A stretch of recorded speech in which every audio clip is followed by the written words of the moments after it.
I want you to think about a number. Out of every 100 people walking around today with genuine ability, genuine intelligence, and genuine opportunity, how many of them are actually living as though they believe that about themselves? I'll tell you, 5. Maybe 5. The other 95 are spending their days quietly apologizing for taking up space. You are allowed to consider yourself the best. Now, I know what just happened. Something in you pushed back. Something said, well, that's a little much, isn't it? That sounds arrogant. That sounds prideful. And I understand that reaction. I understand it because I had it myself for a long time. But I want to show you the difference between arrogance and something far more powerful. Something that is, in fact, a responsibility. Let me paint a picture for you. Imagine a ship leaving a harbor. It has a powerful engine, a seasoned crew, good weather on the horizon. Now, what happens to that ship if no one sets a destination? What happens when the captain shrugs and says, let's just see where the current takes us? You know what happens. That ship goes nowhere in particular. It drifts. It burns fuel going in circles. And eventually, it ends up wherever the wind decided to put it. Now imagine the same ship, same crew, same weather.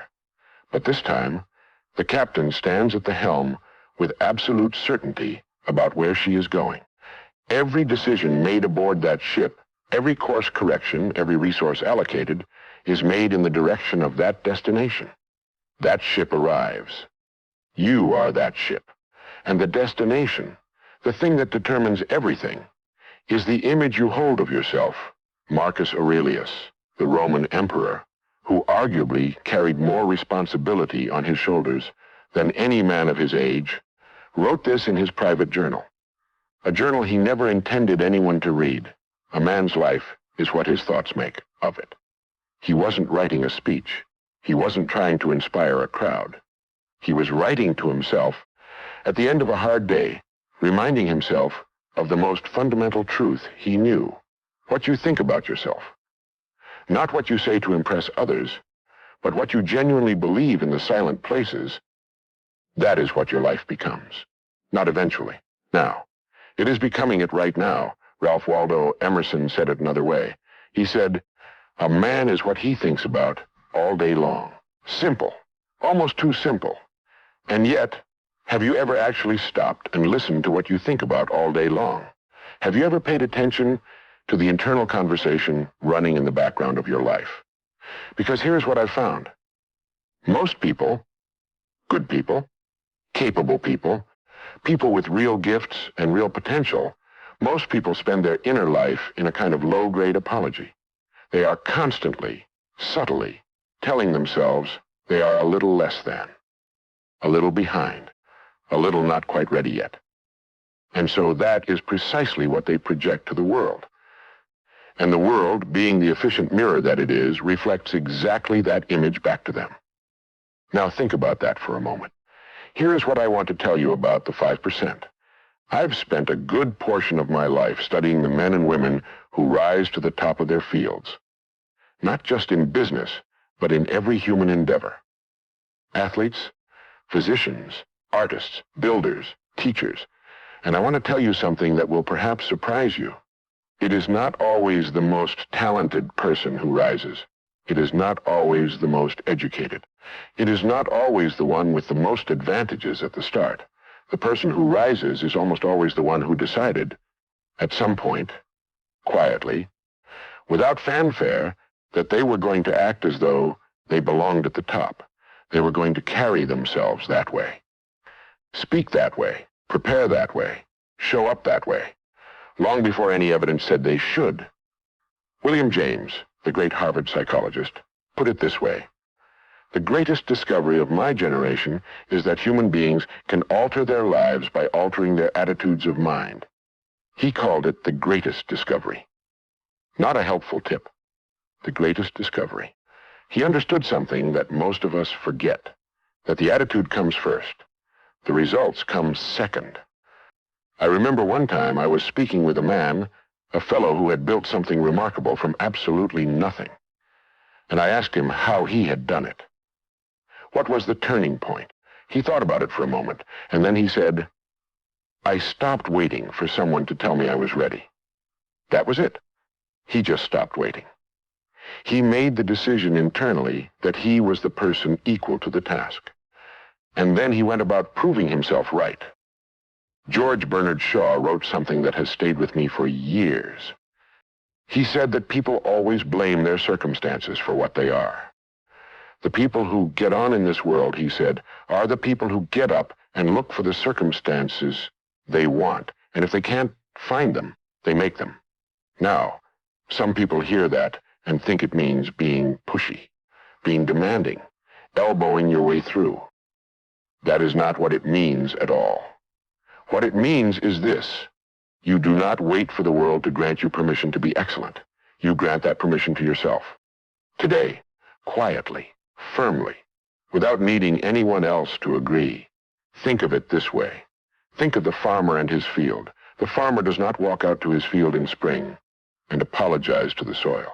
He doesn't say, "I'm not sure I deserve a good harvest this year. Maybe I'll just put a few seeds in and see what the ground thinks of me." The farmer plants with full intention. He plants as though the harvest is coming because he knows that the soil will return to him exactly what he puts into it. No more, no less. It is a law. It does not argue. It does not have favorites. It simply returns what was planted. Your mind is that soil, and what you plant in it, every day, with every thought you permit to take root, that is what grows. If you plant doubt, you grow hesitation. If you plant limitation, you grow a limited life.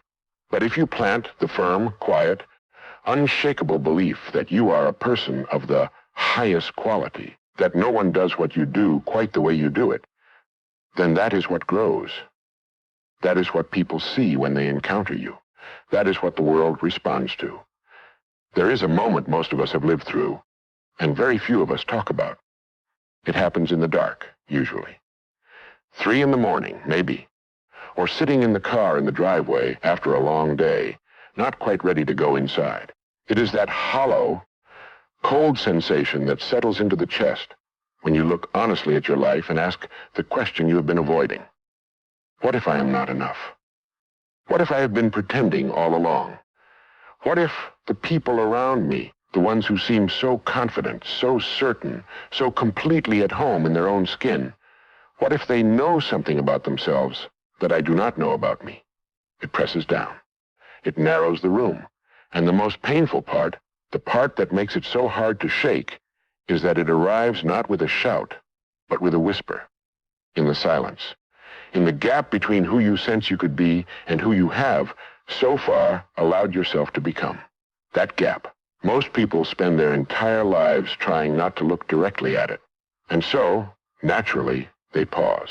They stand at the edge of that gap, and they tell themselves that the timing is not quite right, that they need one more year of experience, one more credential on the wall, one more sign from the world that the ground on the other side will hold their weight. They call it being careful. They call it being realistic. They say, "I'm not ready yet, but soon." And they mean it sincerely. And the days pass, and more days pass, and that quiet, patient pause stretches out into months and years, and the life they were going to live remains, stubbornly, just across that gap, waiting for a crossing that never quite begins. Now, let me tell you what is actually happening during all of that. The image you hold of yourself in the private moments, not the face you show the world, not the version of you that shows up polished and prepared, but the one that remains when the room is empty and the lights are off. That image is not passive. It is not simply what you think. It is what you are building. It is the blueprint. And your life, with extraordinary faithfulness, constructs itself from that blueprint every single day, whether you have instructed it to or not. Marcus Aurelius wrote this with his own hand in a journal no one was meant to read. A man's life is what his thoughts make of it. The most powerful man in the civilized world. And still, he came back to this single truth. The inside comes first. Always. And here is where everything changes. You do not need perfect conditions. You do not need permission. You do not need the resume to be longer, or the mirror to show you something different, or the crowd to start applauding before you believe. You simply need to make the declaration first, privately, quietly, without conditions attached. I am already the person equal to this life. Say it before the evidence arrives. Because here is the truth that the great ones discovered. The evidence does not come first. It never has. The declaration comes first. The inner certainty comes first. And then, steadily, with the same quiet reliability as the sunrise, the life begins to match it. The blueprint has changed. And what the blueprint says, the life, in time and with patience, faithfully builds. Here is something that stops people cold. Not a setback, not a failure, not even a closed door. What stops most people, what truly freezes them in place, is the thought that if they carry themselves as a person of excellence before the world has confirmed it, they are somehow being dishonest. That if they walk into a room with certainty, with posture, with the quiet confidence of someone who belongs there, and they have not yet earned every badge and ribbon the world requires, then they are a fraud, an imposter, a person playing a role they were not assigned. That thought is a cold one, and it is remarkably common. It whispers, "Who do you think you are?" It says, "You don't have the results yet. You don't have the track record. What gives you the right to act as though you do?" And the worst part is that it sounds reasonable. It sounds like humility. It sounds like the responsible thing, to wait until the world grants its verdict before you allow yourself to stand fully upright. And so a person pulls back. They soften the handshake. They hedge the sentence. They say, "I think," when they mean "I know." They dress down when they should dress up. They apologize in 100 invisible ways for taking up space before they feel they have officially earned the right to occupy it. And they tell themselves this is appropriate modesty. This is keeping their feet on the ground. They will step forward fully, confidently, completely, just as soon as they have a little more proof, just as soon as the results come in, just as soon as the world nods first. But here is what they do not understand. The results do not come in first. They never have. Not once in the long history of human achievement has the world handed confidence to a person who was not already carrying it. Confidence is not a reward. It is a tool. And like any tool, it must be picked up before it can do any work. William James, perhaps the greatest psychologist this country has ever produced, spent decades studying why some human beings rise and others do not. And what he found was this: act, and the feeling will follow, not the other way around. You do not feel courageous and then act. You act, and the feeling builds behind the action, like a fire catching. This is not pretending. Pretending is hollow. Pretending is a costume. What I am describing is something entirely different. When you consciously carry yourself as a person of the highest standard, in the way you prepare, the way you speak, the care you bring to your work, you are sending instructions to the most sophisticated instrument ever created, your own mind. You are programming it, telling it what to expect, telling it who it is working for. And the mind, being the faithful executor that it is, gets to work. Now here is where the cold lifts. You are not being dishonest when you carry yourself with excellence before the trophy is on the shelf. You are being precise. You are showing your mind and the world the standard you intend to meet. And the extraordinary thing, the thing that the great ones discovered quietly and kept close, is that the standard you carry is the standard you rise to. You do not find your level. You set it. Pick up the tool. Begin today. The results, the real, lasting, undeniable results, are already on their way. Let me tell you about the most expensive decision a person ever makes. It is not a bad investment. It is not a business that fails or a partnership that sours. Those things cost money. They cost time. But they can be recovered from. No, the most expensive decision a person ever makes is the moment they look at something they genuinely want, something they are genuinely capable of, and quietly say to themselves, "That is not for someone like me," not out loud. Never out loud. It happens in a breath, a flicker, a small internal flinch so fast you almost miss it. But it lands, and it stays. And it does its work long after the moment has passed. Out of every 100 people with real ability, genuine, honest-to-goodness talent and intelligence and potential, perhaps 5 will ever step forward and claim what that ability entitles them to. 5. The other 95 will talk themselves out of the starting line before the gun ever fires. And here is what makes it so heartbreaking. They will not even know they did it. They will call it being realistic. They will call it knowing their place. They will dress the flinch up in the language of wisdom and call it a virtue. And so they hold themselves back. They watch from the edge of the room. They let someone else take the floor, take the account, take the opportunity. Someone who is not necessarily more talented, not necessarily more prepared, but simply more willing to act as though they belong there. And each time it happens, the story deepens. Each time the other person steps forward and they do not, the evidence mounts.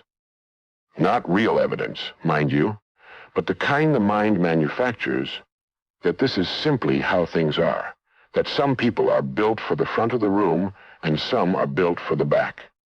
And slowly, without any single dramatic moment to point to, a person of real gifts settles into a life several sizes too small. Now let me tell you what is actually true. The starting line was never guarded. No one was ever stationed there to turn you away. There is no committee that meets to decide who is qualified to believe in themselves fully. The only person who has ever disqualified you in the history of your life is you.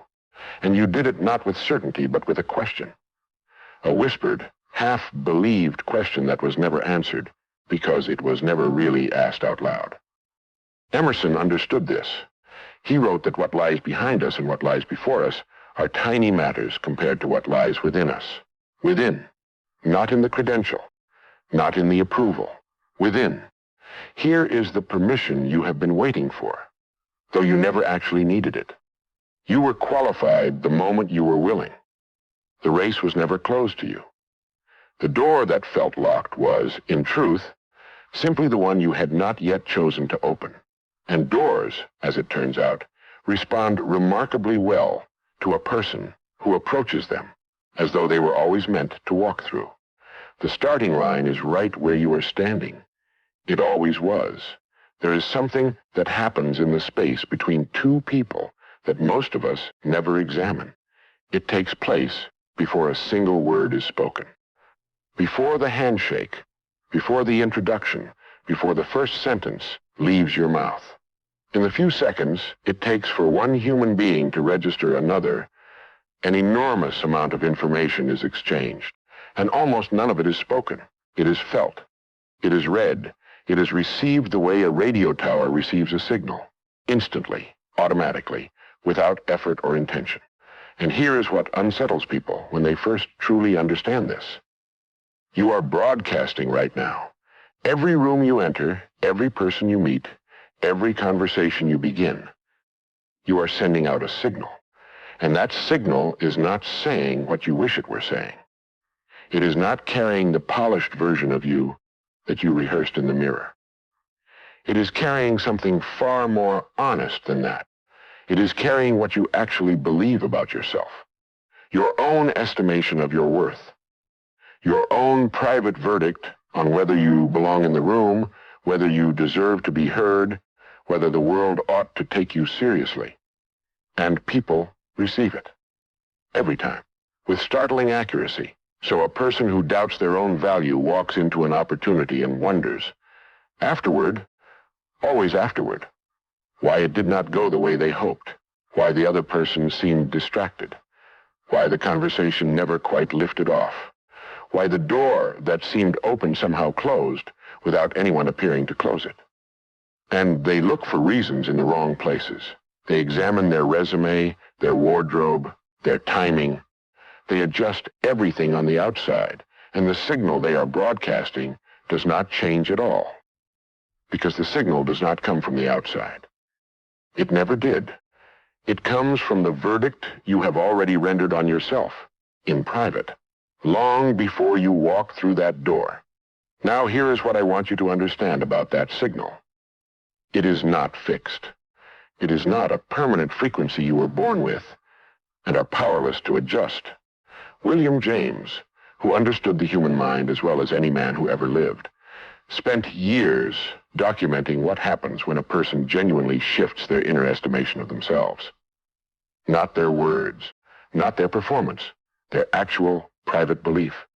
And what he found was consistent, and it was remarkable. The world shifted with it. Not metaphorically, practically, measurably. The rooms responded differently. The people in those rooms responded differently. Opportunities that had been invisible became visible. Conversations that had always stalled began to move because the signal had changed. Think of it this way. A radio station does not negotiate with its listeners. It does not ask them to receive a different frequency than the one it is transmitting. It simply transmits. And whatever it sends, that is what the world picks up. You are the station. And here is what lifts the weight of all of this. The part that changes everything once you see it clearly. You control the broadcast. Not partially. Completely. The moment you settle, genuinely and privately, into the belief that you are a person of quality and worth, that you bring something real and valuable to every room you enter, the signal changes. Immediately. And the world, that faithful, efficient receiver that it has always been, adjusts accordingly. You do not need the world to decide your value first. You decide it. You broadcast it. And the world, as it always has, simply picks up what you send.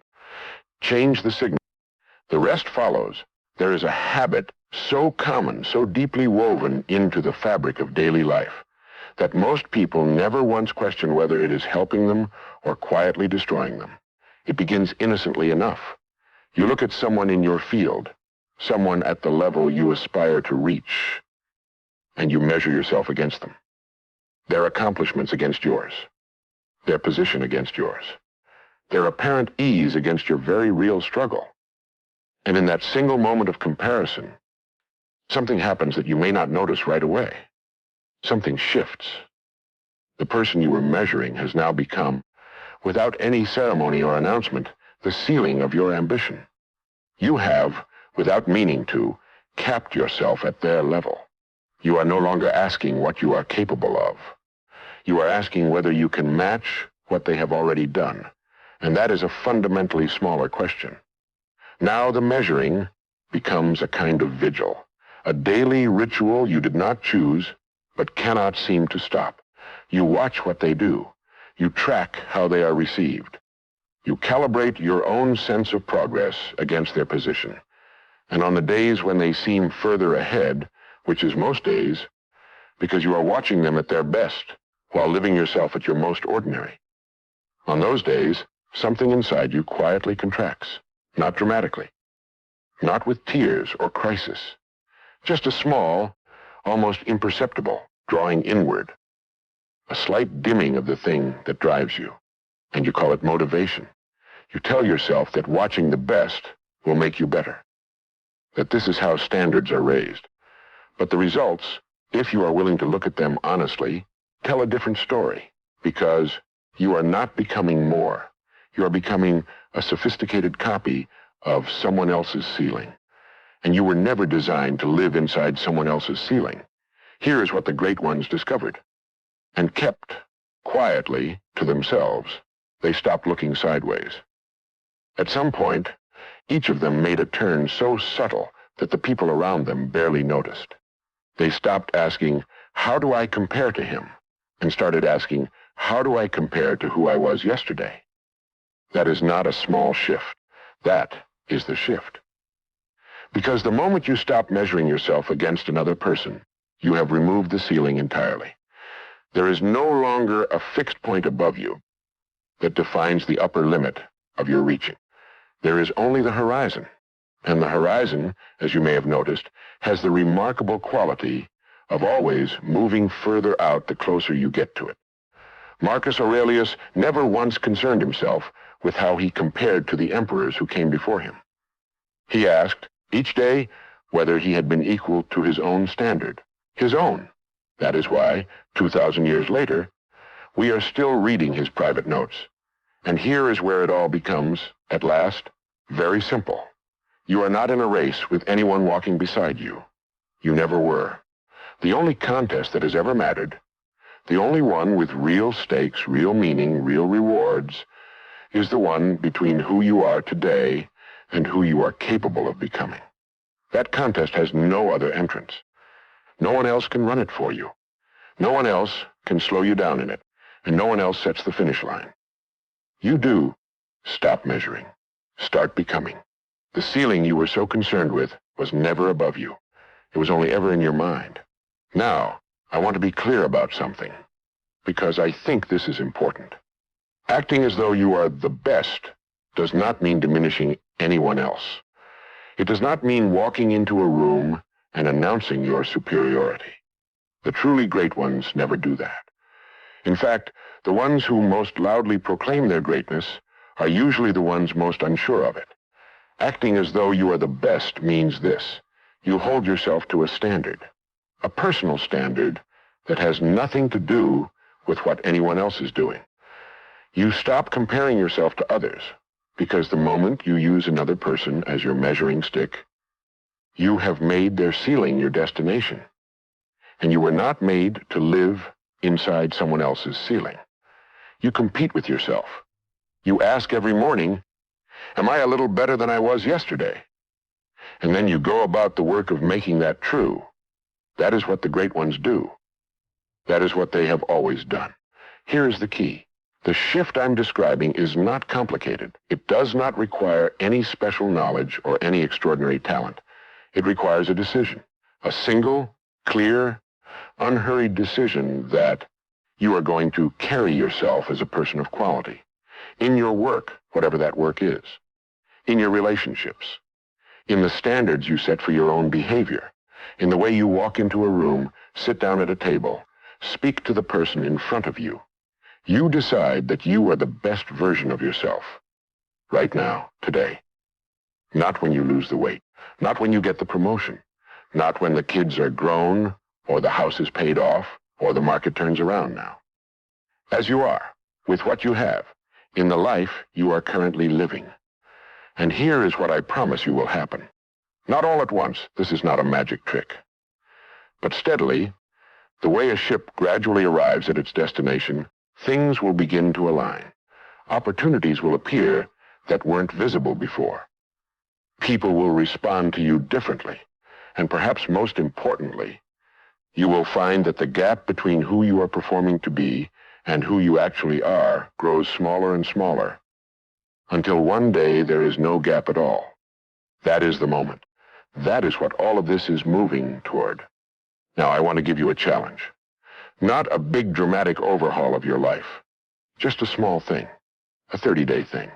For the next 30 days, I want you to begin each morning with a simple private declaration. Before you check your messages, before you read the news, before the noise of the day gets in, I want you to stand somewhere quiet and say to yourself plainly and without irony, I am the best at what I do. No one brings to this day what I bring. Not because you are deluding yourself, but because you are setting your compass. You are planting your seed for the day. And then, this is the important part. Act accordingly. In everything, every conversation, every decision, every piece of work you touch. Let it reflect the standard of a person who genuinely believes those words. Just 30 days. That is all I am asking. Because here is what I believe. After all the years I've spent studying this extraordinary thing called human potential, most people are living about half the life they are capable of. Not because they lack the talent, not because the world has been unkind, but because somewhere along the way, they stopped believing they were fully worth the effort of becoming who they were meant to be. You are worth that effort. Begin today.